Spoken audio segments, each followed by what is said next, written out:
कार्रवाई शुरू हो गई है और इसको लेकर सबसे पहले जो हंगामा चल रहा था मैं उसकी तरफ जाना चाहूंगा। लेकिन हंगामा इस बात को लेकर था कि आखिर जो बिल रखा गया उसकी कॉपी को लेकर था कि कॉपी हम लोग को नहीं मिली, विपक्ष का कहना था, जिसको कि क्लैरिफाई किया गया कि अब ई मेल के जरिए उसके ईमेल के जरिए सारे लोगों के पास वो कॉपी है और इसको देखा जा सकता है और समझा जा सकता है। लेकिन उसके बाद जब सदन की कार्रवाई शुरू हुई इस बीच में, तो वो जो बिल है उसको टेबल किया गया और बिल को लेकर, तमाम मसौदे को लेकर बातचीत को, उसके स्टेटस को लेकर कि मोरारजी भाई के समय में सबसे पहली बार, अटल जी के बाद, और उसके बाद जब 2006 और फिर 2010 में जब वो राज्यसभा में था तो वो लोकसभा के, जब राज्यसभा से पास हुआ तो लोकसभा की प्रॉपर्टी बना, उसको तमाम सब लेके हमारे स्टेटस को लेकर उसको हमारे साथ हमारे सहयोगी विक्रांत मौजूद हैं। पहले उनसे टिप्पणी, then I come to Congress. Ji Vikrant, देखिए इस मामले में कल से ये कंफ्यूजन था कि क्या वो पुराना बिल अभी उसका लाइफ स्पैन बचा है या वो खत्म हो गया, क्योंकि कल जब कैबिनेट ने नया बिल पास किया प्रतीक, उसके बाद से मुझे लगातार ये मैं कह रहा था कि अब हो सकता है कि नया बिल आएगा, क्योंकि अगर कैबिनेट पास कर रही है तो इसका मतलब अगर कैबिनेट को पुराना बिल लाना होता तो उसे दोबारा से कैबिनेट में लाने की जरूरत नहीं पड़ती। तो इसका आज जो होम मिनिस्टर ने भी एकदम वो साफ किया हाउस में, उन्होंने कहा कि वो जो पुराना बिल था वो 2014 में ही लैप्स हो चुका है। अधीर रंजन चौधरी हालांकि कह रहे हैं कि वो राज्यसभा का उनका जो पारित बिल है वो अभी भी जीवित है, उसका लाइफ स्पैन बचा हुआ है, लेकिन होम मिनिस्टर ने साफ ये ऑन रिकॉर्ड कहा है कि वो इस मामले में पॉइंट ऑफ ऑर्डर चाहते हैं और वो यानी एक तरह से अधीर रंजन चौधरी को ये कहा कि आप ये साबित करिए कि नहीं हुआ, वरना अपनी गलती मानिए। तो अब ये मानना चाहिए। मैं आपको रोक रहा हूं, मैं आपके पास एक बार फिर क्लैरिफिकेशन के लिए कुछ चीजों पर आऊंगा, लेकिन मैं सबसे पहले कांग्रेस का रिएक्शन इस पर चाहता हूं कि अनिल, बिल पेश हो गया, जो सबसे पहली प्रायोरिटी थी कि बिल आना चाहिए, अब उसके मसौदे पे, उसके तमाम सारी चर्चा पे विषय है। बिल्कुल, देखिए मैं तो कहूंगा कि 27 साल का जो कांग्रेस का संघर्ष है इस महिला सशक्तिकरण की डायरेक्शन की तरफ, क्योंकि आप 89 से देख लीजिए, जो राजीव गांधी जी ने जो पहली बार लोकसभा में जो बिल लाया, जिसकी बदौलत आज 15 लाख से ज्यादा महिलाएं जो हैं वो गांव में, नगर पालिकाओं में, प्रधानी में जो नेतृत्व कर रही हैं, वो उस बिल की जो शुरुआत हुई थी वहीं से हुई। उसके बाद पीवी नरसिम्हा राव जी का समय आया, फिर मनमोहन सिंह जी का समय आया और इसको राज्यसभा में पास भी करा लिया गया था। तो निश्चित तौर पर हमें ये बहुत महत्वपूर्ण है कि कांग्रेस ने जो काम किया वो आज देश के लिए आगे बढ़कर उस पर चर्चा हो रही है। और मैं ये बस मेरा इतना सा यहाँ पर है सवाल कि देखिए होता क्या है कि आप 9 साल से सत्ता में हैं, आप इस बिल को थोड़ा सा इसलिए बनता है कि आप स्पेशल सेशन लाए, आप इसे पिछले सेशन में भी ला सकते थे, अगले ठीक है। एक रिएक्शन उन्होंने कहा कि जो है मौजूदा समय में जो SC ST की जो सीट्स हैं उसी में प्रावधान किया जाएगा और इस तरह मसौदे को लेकर तमाम चर्चा है। मैं विक्रांत के पास आऊंगा, लेकिन रिएक्शन आपका महिला विश्लेषक होने के नाते, मैं विश्वप्रिया आपके पास भी आऊंगा। देखिए यही वो सनातन संस्कृति है जहाँ नारियों को पूजा जाता है, यत्र तत्र नारीस्तु पूजन्ते रमन्ते तत्र देवता। और यहाँ पे जो विपक्ष की तरफ से निष्पक्ष होकर ये बात कर रही है, जो अपीजमेंट की पॉलिटिक्स, जो तुष्टीकरण की पॉलिटिक्स आई है कि आरक्षण के अंदर भी आरक्षण की बात हो रही है, महिला जो आगे ही ऑलरेडी उनको 15% की जो उनकी दावेदारी जो दिखती है, जो 33% होनी चाहिए थी, और मैं तो आज यहाँ से आपके मन से बोलती हूँ कि 50% अगर जनसंख्या है तो 50% महिलाओं की दावेदारी।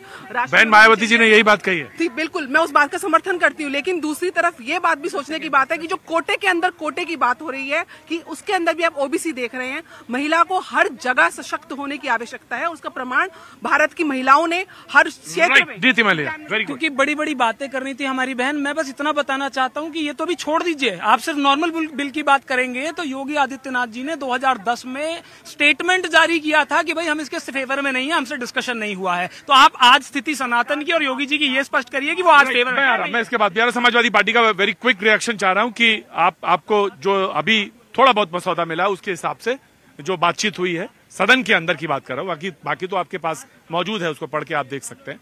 तो आपका रिएक्शन। मैं अगर अपनी बहन से ये पूछूं कि महिला आरक्षण की जरूरत क्या है, सबको आज़ादी है, कोई भी चुनाव लड़ सकती है महिला कहीं से भी, तो ये तर्क देंगे कि महिलाएं क्योंकि बहुत बाद में शिक्षित हुई, महिलाओं को बहुत शोषण हुआ, महिलाओं को दबा के रखा गया, महिलाएं इतनी सशक्त नहीं हो पाई हैं, बिना आरक्षण के वो आगे नहीं आ पाएंगी, यही तर्क देंगे नहीं आप, इसलिए महिला आरक्षण की जरूरत है।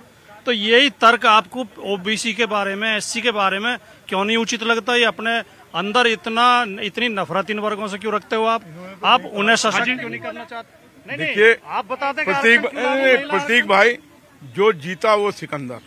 आज ये बिल बीजेपी ने इंट्रोड्यूस किया तो इसका क्रेडिट नरेंद्र मोदी को जाएगा। आप क्या करते रहे? महिला को दीजिए ना क्रेडिट, महिलाओं को दीजिए क्रेडिट। महिलाओं को तो सल्यूट करता हूं कि आज उनकी विक्ट्री हुई है कि उनको एक, इन्होंने कहा कि उनको रिजर्वेशन क्यों चाहिए? अरे आप उनको टिकट नहीं देते हैं इसलिए रिजर्वेशन चाहिए। अब तो टिकट उतनी देनी पड़ेगी और जितनी उनकी भागीदारी है 50% की, आने वाले समय में उनको 50% की भागीदारी मिलनी चाहिए। मैं इस बात का समर्थन करता हूँ।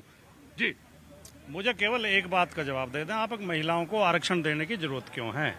जी विष्णुप्रिया। देखिए, मुझे लगता है कि सर ने अभी जो बात बोली और मैम ने जो बोली हमारी संस्कृति के बारे में बिल्कुल सही था। और कोई ये नहीं सोच रहा है कि आप सोचिए, हम अपने घरों में अपनी बेटियों से बोलते हैं कि आप बड़े होकर इंजीनियर बने, डॉक्टर बने या फिर आप लॉयर बने, बट अब सोचिए ये इस रिजर्वेशन के बाद हम अपने घर की बेटियों से ये भी बोल पाएंगे कि अब आप पॉलिटिक्स में भी जा सकती हैं। Very good, very good. मैं अपनी बहन का थोड़ा सा ज्ञानवर्धन करना चाहूंगा। 89 में राजीव गांधी जब पहली बार इस बिल को इंट्रोड्यूस कराया था और पीवी नरसिम्हा राव की कांग्रेस सरकार में हम वो बिल लाए थे जिसे कानून बनाया गया, जिसके तहत हमारी माताएं बहनें जो हैं 33% आरक्षण उन्हें मिलता है प्रधानी के चुनाव में, नगर पालिकाओं के चुनाव में। तो आप ऐसा मत कहिए कि पहली बार इंट्रोड्यूस हुआ है। पहली बार इंट्रोड्यूस नहीं हुआ है सर, मैं आपकी बात का भी जवाब दूंगी। लेकिन लोकतंत्र में नेता आते हैं, नेता जाते हैं, सत्ता आती है, सत्ता जाती है।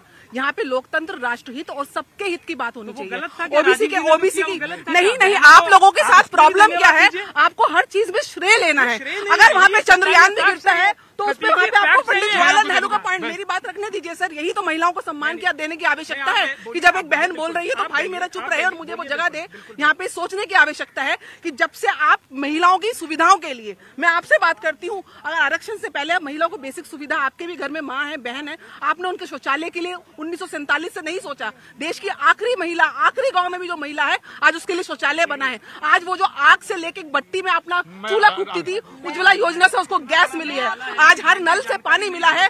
आज आपको इस चीज को पहचानने की आवश्यकता है कि अपने महिलाओं की बेसिक सुविधा का जी दे रहा हूँ। जी, समाजवादी पार्टी अनिल आपके पास। जी, थोड़ा समय देना। जी, बहन को मैं बता दूं कि इस देश में अगर शौचालय बनाने की शुरुआत सबसे पहले की थी तो माननीय मुलायम सिंह यादव जी ने की थी। लेकिन आंदोलन की तरह उसको सब तक ले जाना, किसी भी नीचे तक ले जाना। मेरी बात, किसी भी पार्टी के समर्थक हो सकते हैं, किसी नेता के समर्थक हो सकते हैं, लेकिन गलत तथ्य नहीं रखने चाहिए।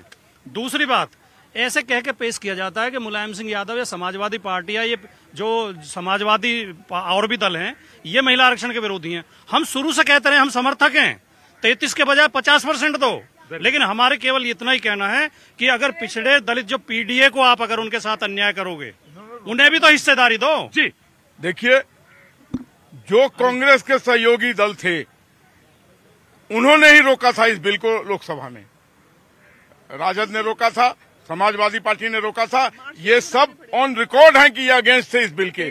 आज ये ऐसी गोली है कि जिसको हर आदमी को निगलना ही पड़ेगा, पानी के साथ निकले या यूं ही निकले, इसका कोई गोली नहीं, ये सौभाग्य है। गोली नहीं, मैं शब्द का गोली का नहीं, मैं सौभाग्य शब्द लेता हूँ। मेरे भाई ये भूल रहे हैं, एक मिनट सुनो, शायद ये भूल रहे हैं कि उस समय बीजेपी भी इसके विरोध में थी ना। और बीजेपी की सुनो, अभी आपको बीजेपी ने योगी आदित्यनाथ का, हाँ मैं शुरू की बात कर रहा हूँ। दूसरी बात, आप शोर क्यों मचा रहे हो? मैं तो जी, अनिल, हाँ, देखिए, क्योंकि बहन ने श्रेय की बात करी, देखिए श्रेय लेना क्या होता है। 9 साल से भी सरकार चल रही है प्रधानमंत्री नरेंद्र मोदी जी की। श्रेय लेना ये होता है कि अगली साल चुनावी है, इसमें महिलाओं के लिए बिल लाया जाए।